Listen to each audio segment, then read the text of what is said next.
Hello friends, पारस classes में आप सभी का बहुत बहुत स्वागत है। तो चलिए कंटिन्यू करेंगे हमारे ये संस्कृत के नेक्स्ट टॉपिक को, जो कि हमारे सीटेट 2022 के एग्जाम से रिलेटेड है। तो यहाँ कवर करने वाली हूँ मैं संधि टॉपिक को, ठीक है, संस्कृत की संधियाँ। केवल हम लोग यहाँ बात करेंगे point two point exam related points की, और सारा कुछ हम लोग इसी वीडियो में देखने वाले हैं। चलिए शुरू करते हैं। सबसे पहले देखिए, क्वेश्चन आपको पता होना चाहिए कि अगर आपसे पूछा जाए संधि शब्द में कौन सा उपसर्ग है, तो आपको बताना है सम उपसर्ग है, ठीक है। यहाँ मैं संस्कृत का टॉपिक डिस्कस कर रही हूँ, संधि, ठीक है। सारे लोग ध्यान रखेंगे। बहुत ही कम टाइम में पूरा एग्जाम रिलेटेड पूरा टॉपिक हम लोग यहाँ कंप्लीट कर देंगे। डेफिनेटली वीडियो इंपॉर्टेंट होगी, हेल्पफुल होगी। वीडियो को लाइक करेंगे, वीडियो को शेयर करेंगे, चैनल को सब्सक्राइब करेंगे और बेल आइकन प्रेस करेंगे ताकि नोटिफिकेशन भी आपको टाइम से मिलती रहे, ठीक है। चलिए शुरू करते हैं। देखिए, सबसे पहले अगर पूछा जाए उपसर्ग कौन सा है, तो आपको बताना है सम उपसर्ग है, ठीक है। दूसरे पॉइंट की बात करें, संधि में वर्णों का योग किया जाता है, ठीक है। तो संधि में किसका योग होता है? संधि में वर्णों का योग होता है, ठीक है। वर्णों का कह दीजिए या फिर अक्षरों का योग होता है, ठीक है। आपसे कभी कभी पूछ लिया जाता है किसका योग होता है, तो वर्णों का योग होता है, ठीक है। और वहीं अगला पॉइंट ध्यान रखेंगे। देखिए, संधि का शाब्दिक अर्थ क्या है? संधि का शाब्दिक अर्थ होता है मेल करना, मिलान करना, जोड़ना, मेल कराना। यानी कि कहीं ना कहीं बात किसकी हो रही है? योग करने की हो रही है, बात हो रही है जोड़ने की। और किसको जोड़ने की? वर्णों को जोड़ने की बात की जाती है, ठीक है। अब संधि की परिभाषा क्या बनी? संधि की परिभाषा भी समझ लीजिए। जब कम से कम अत्यंत सन्निकट वर्णों को नियमों के माध्यम से जोड़ा जाता है, तो उस क्रिया को हम क्या कहते हैं? संधि कहते हैं। या फिर वर्णों के योग करने की प्रक्रिया क्या कहलाती है? संधि कहलाती है, ठीक है। आप भाषा में परिवर्तन करके विभिन्न प्रकार से इसकी परिभाषा बताई जा सकती है। कुल मिला के मेन पॉइंट ये है कि वर्णों का योग ही क्या कहलाता है? वर्णों का योग ही संधि कहलाता है, ठीक है। इतनी बात आप लोगों को क्लियर है। नेक्स्ट वन देखेंगे। अगर संस्कृत व्याकरण में बात की जाए संधि कितने प्रकार की है, तो संधि के 3 प्रकार हैं। संधि के 3 भेद हैं। कौन कौन से हैं जरा समझेंगे। सबसे पहले है अच संधि, दूसरे को कहते हैं हल संधि, और तीसरे को कहते हैं विसर्ग संधि, ठीक है। अच क्यों कहते हैं? क्योंकि देखिए, अगर आप लोग संस्कृत के विद्यार्थी हैं तो आपको पता चल गया होगा, अच एक प्रत्याहार है जिसमें सारे क्या आते हैं? स्वर आते हैं। इसलिए स्वर संधि को क्या कहा जाता है? संस्कृत में अच संधि कहा जाता है, ठीक है। व्यंजन संधि को हल संधि क्यों कहते हैं? अगर संस्कृत के विद्यार्थी हैं तो ये भी क्लियर हो गया होगा, क्योंकि जो सारे व्यंजन है वो हल प्रत्याहार में आते हैं, इसलिए हल संधि को ही व्यंजन संधि के नाम से जाना जाता है। और तीसरे प्रकार का जो भेद है वो है आपका विसर्ग संधि, ठीक है। संस्कृत में संधियां 3 प्रकार की हैं। अगला पॉइंट देखेंगे। सबसे पहले स्वर संधि के ऊपर चर्चा करेंगे। स्वर संधि क्या है? तो जो मेन पॉइंट है, स्वर संधि क्या है? जब स्वर से स्वर का क्या होता है? मेल होता है, और स्वर वर्ण की ही आवृत्ति होती है, वहां कौन सी संधि होती है? वहां स्वर संधि होती है, ठीक है। जब क्या हो? जब पूर्व पद में भी स्वर आए, उत्तर पद में भी स्वर आए, और उन दोनों का योग करने पर स्वर वर्ण की ही आवृत्ति हो, तो वहां कौन सी संधि होती है? तो वहां स्वर संधि होती है, ठीक है। संस्कृत व्याकरण में स्वर संधि के कितने भेद हैं? स्वर संधि के 8 भेद हैं, ठीक है। कौन कौन से भेद हैं जरा देखेंगे। सबसे पहले उनके नाम देखिए। वहीं अगर हिंदी में पूछा जाए तो स्वर संधि के 5 भेद हैं, और संस्कृत में पूछा जाए तो स्वर संधि के 8 भेद हैं, ठीक है। बहुत अच्छे से याद रखना। नाम देखिए कि फटाफट नाम क्या क्या है इनके। सबसे पहला है दीर्घ संधि, गुण संधि, वृद्धि संधि, यण संधि, अयादि संधि, पूर्व रूप संधि, पररूप संधि और प्रकृति भाव संधि, ठीक है। अब उन पे चर्चा करेंगे जहां से हमारा क्या आता है? एग्जाम में प्रश्न बनता है सीधा सीधा, और साथ ही साथ में हम लोग ट्रिक भी देखते जाएंगे, ठीक है। चलिए, सबसे पहले हम लोग चर्चा करेंगे किसके ऊपर? दीर्घ संधि, यानी कि स्वर संधि का पहला प्रकार दीर्घ संधि, ठीक है। संस्कृत में कभी कभी क्या है, इनके सूत्र भी पूछ लिए जाते हैं, तो आपको सूत्र बहुत अच्छे से पता होने चाहिए। तो दीर्घ संधि का सूत्र क्या है? अकः सवर्णे दीर्घः, अर्थात अक प्रत्याहार में आने वाले सभी वर्ण क्या हो जाते हैं? अपनी दीर्घ में परिवर्तित हो जाते हैं। ये यहाँ बताया जा रहा है, लेकिन इतने से काम नहीं चलेगा। जरा संधि को और थोड़ा सा समझते हैं, ठीक है। देखिए, इसकी अगर मैं ट्रिक की बात करूं, इसकी ट्रिक क्या है? तो जब संधि के बीचों बीच में आपको क्या दिखे? जब संधि के बीचों बीच में आपको बड़े आ की मात्रा, बड़ी ई की मात्रा, बड़े ऊ की मात्रा और बड़ी री की मात्रा दिखाई दे, तो वहां समझ लीजिए कौन सी संधि हो रही है? तो वहां संस्कृत की दीर्घ संधि हुई है। लेकिन केवल कहीं कहीं देखिए, बहुत सी जगह ऐसी है जहां आपकी ट्रिक भी क्या हो जाती है? काम में नहीं आती है। इसलिए आपको संधि का नियम भी बहुत अच्छे से पता होना चाहिए। तो यहाँ पे तुरंत की तुरंत हम लोग नियम देख लेंगे। चलिए देखिए, दीर्घ संधि हमसे क्या कहती है कि पूर्व पद में क्या है? या तो दोनों प्रकार के आ आए, या दोनों प्रकार की ई आए, दोनों प्रकार का ऊ आए, या दोनों प्रकार की क्या है? री आए। उत्तर पद में क्या है? या तो दोनों प्रकार का आया हो, दोनों प्रकार की ई आई हो, दोनों प्रकार का ऊ आया हो, और या फिर दोनों प्रकार की री आई हो, ठीक है। यानी कि दीर्घ संधि एक ऐसी संधि है जिसमें क्या आते हैं? जिसमें दोनों तरफ समान स्वर आते हैं। बस ह्रस्व और दीर्घ में परिवर्तन आ सकता है, लेकिन आएंगे एक सी शकल वाले स्वर, यानी कि अगर यहाँ आए तो उत्तर पद में भी आ ही वर्ण आएगा, ह्रस्व और दीर्घ का अंतर हो सकता है। ठीक है, उदाहरण भी देख लेंगे साथ ही साथ में। देखिए, विद्याधनालय तो क्या हो गया विद्यालय, कविधन ईश दोनों तरफ ई आई मिलके क्या हो गया कविश, भानुधन उदय क्या हो गया भानुदय, मिलके देखिए बड़ाऊ हो गया, और मातृ धन ऋणम मिलकर क्या हो गया मातृ ऋणम हो गया। ठीक है, बड़ी में परिवर्तित हो गया। चलिए अगली संधि की बात करेंगे। अगली संधि है देखिए गुण संधि। ठीक है, तो अगली संधि है गुण संधि। गुण संधि का सूत्र क्या है, देखिए गुण संधि का सूत्र है आदि गुण, अर्थात क्या होता है, जब क्या हो जाए, जब संधि का योग करने पर छोटी ए और छोटी ओ की मात्रा की आवृत्ति हो जाए तो वहाँ क्या होती है, वहाँ गुण संधि होती है। लेकिन यहाँ थोड़ा संस्कृत में थोड़े से और वर्ण आपको याद रखने हैं गुण संधि में जो आते हैं। इसकी ट्रिक क्या है, देखिए संधि के बीचों बीच में क्या होगा, या तो छोटी ए की मात्रा आई होगी, या छोटे ओ की मात्रा आई होगी, या आधा रा या होगा अगले वर्ण के ऊपर लगा हुआ, या फिर आधे लावर्ण की आवृत्ति होगी। ठीक है, यानी कि क्या क्या होता है, ए की आवृत्ति होती है, ओ की आवृत्ति होती है, अर की आवृत्ति होती है, और अल की आवृत्ति होती है संस्कृत में। ठीक है, देखिए अभी मैं आपका ये रिवीजन वीडियो बना रही हूँ। अगर आपको इसका डिटेल्ड वीडियो भी देखना है तो आप मुझे कमेंट बॉक्स में कमेंट करके बता सकते हैं। मैं पॉइंट टू पॉइंट आपके लिए डिटेल क्लास भी अवेलेबल करा दूंगी, बट आपको पहले मुझे बताना पड़ेगा अगर आपको डिटेल क्लास भी चाहिए तो। ठीक है, ये एक तरीके की रिविजन क्लास है। अगर आपको थोड़ी बहुत भी नॉलेज है तो ये क्लास आपके लिए बहुत ज़्यादा हेल्पफुल होने वाली है। ठीक है, कम टाइम में बहुत ज़्यादा स्टडी मटेरियल है इस वीडियो में, तो वीडियो को लाइक जरूर करें, वीडियो को शेयर करें, और चैनल को सब्सक्राइब करके बेल आइकन भी प्रेस करेंगे। ठीक है, वीडियो को शेयर जरूर कीजिए आप लोग। ठीक है, क्योंकि जिनको हेल्प चाहिए, जिनके पास मटेरियल नहीं पहुंच पा रहे हैं, उन तक हमारी ये वीडियो पहुंचेगी और उनके लिए बहुत ही इंपॉर्टेंट और हेल्पफुल होगी। ठीक है, चलिए नेक्स्ट वन बात करेंगे फटाफट से गुण संधि।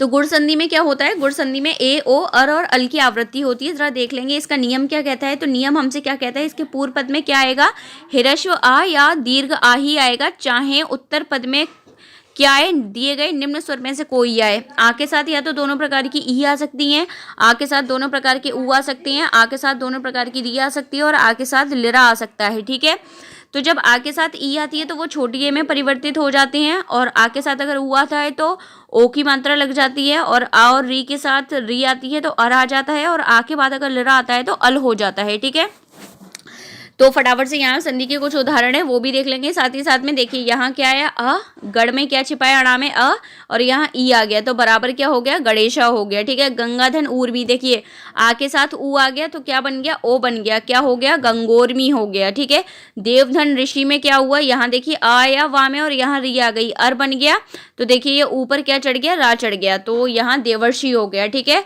तब प्लस लकार में क्या आया, अल आया, तो देखिए यहाँ क्या आ गया, आधा ला आ गया।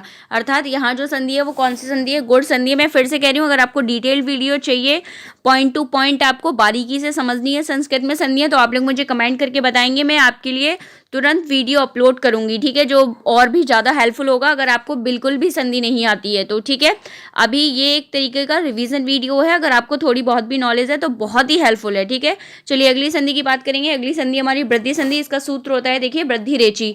इसकी अगर ट्रिक की बात करूँ तो क्या होती है, या तो आपको बड़ी ए की मात्राएं मिलेंगी या फिर आपको बड़े ओ की मात्राएं मिलेंगी संधि के बीचों बीच में। ठीक है, चलिए इसका जरा नियम समझते हैं। नियम क्या कहता है, इसके पूर्व पद में क्या आएगा, दोनों प्रकार के आ सकते हैं, ह्रस्व और दीर्घ, और उत्तर पद में क्या आएगा, ए आएगी या फिर आई आएगी, ओ आएगा या फिर औ आएगा। अगर आ के साथ दोनों प्रकार की ए का योग बने तो बड़ी ए की मात्रा आ जाती है, और आ के साथ अगर दोनों प्रकार के ओ का योग बने तो बड़ा औ आ जाता है। ठीक है, उदाहरण देख लेंगे साथ ही साथ में। तथा धन एव बराबर क्या हो गया, तथैव, ए का योग आया था तो देखिए बड़ी ए की मात्राएं आ गई, और आ के साथ देखिए औ का योग आया है तो देखिए औ की मात्रा आ गई। ठीक है, बड़े ओ की।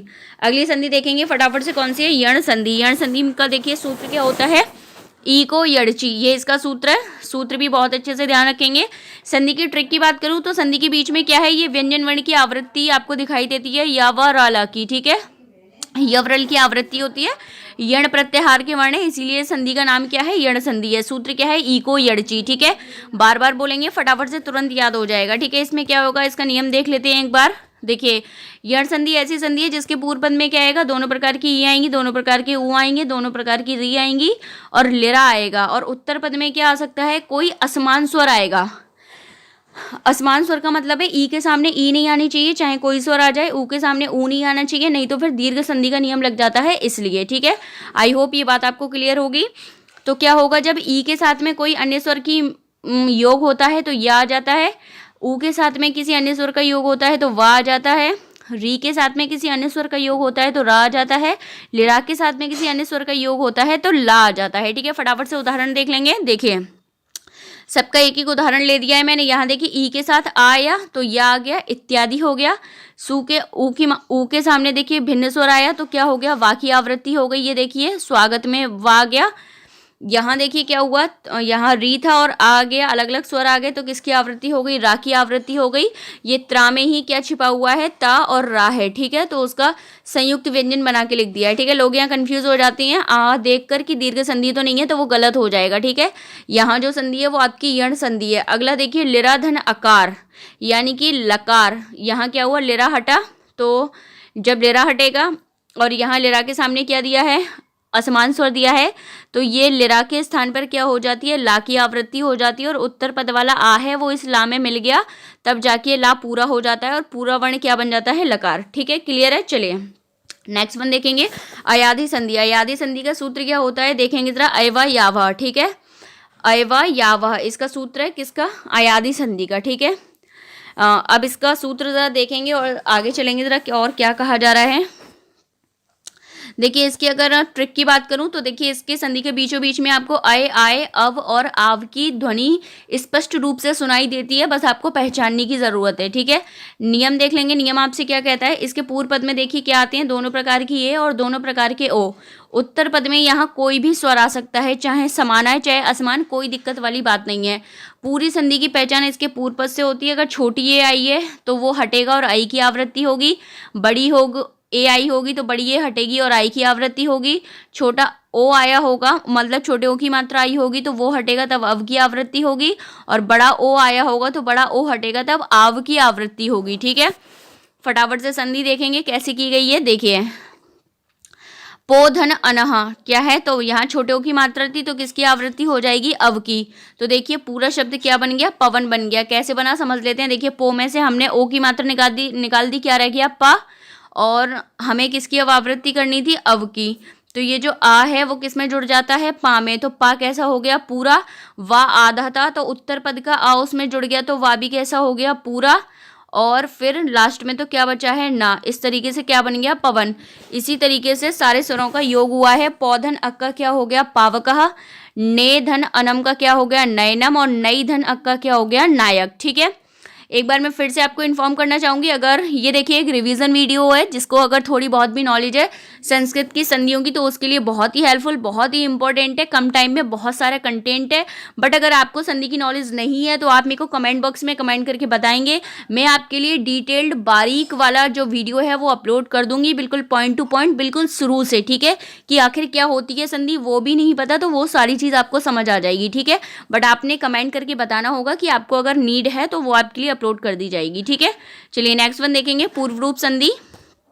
पूर्व रूप संधि का जो सूत्र है वो क्या है, एंग पदांतादधि। अर्थात क्या कहा जा रहा है, इसका जो आप ऐसे समझ लीजिए कि इसमें क्या आती है, इसमें जो ए की मात्रा आती है, ए की मात्रा के बाद क्या आता है, ए की मात्रा आ जाएगी, और उसके बाद में क्या है, आकार की आवृत्ति हो जाती है, छोटे ओ की मात्रा आ जाती है, फिर उसके बाद क्या हो जाता है, आकार की आवृत्ति हो जाती है। ठीक है, पूर्व रूप संधि यानी कि संधि में कोई परिवर्तन नहीं आता, संधि में बस इस वाले आ की जगह आकार का क्या बना दिया जाता है, अवग्रह का चिन्ह बना दिया जाता है, बाकी कोई परिवर्तन नहीं आता। बस कंडीशन ये है कि पूर्व पद में क्या आई हो, पूर्व पद के अंत में या तो छोटी ए की मात्रा आई हो या छोटे ओ की मात्रा आई हो। ठीक है, चलिए यहाँ इतना ही अपने को ध्यान रखना है। ठीक है, ये पूर्व रूप संधि हो गई, एक पर रूप संधि और है आपकी। ठीक है, पर रूप संधि और बता देती हूँ मैं इसकी, बाकी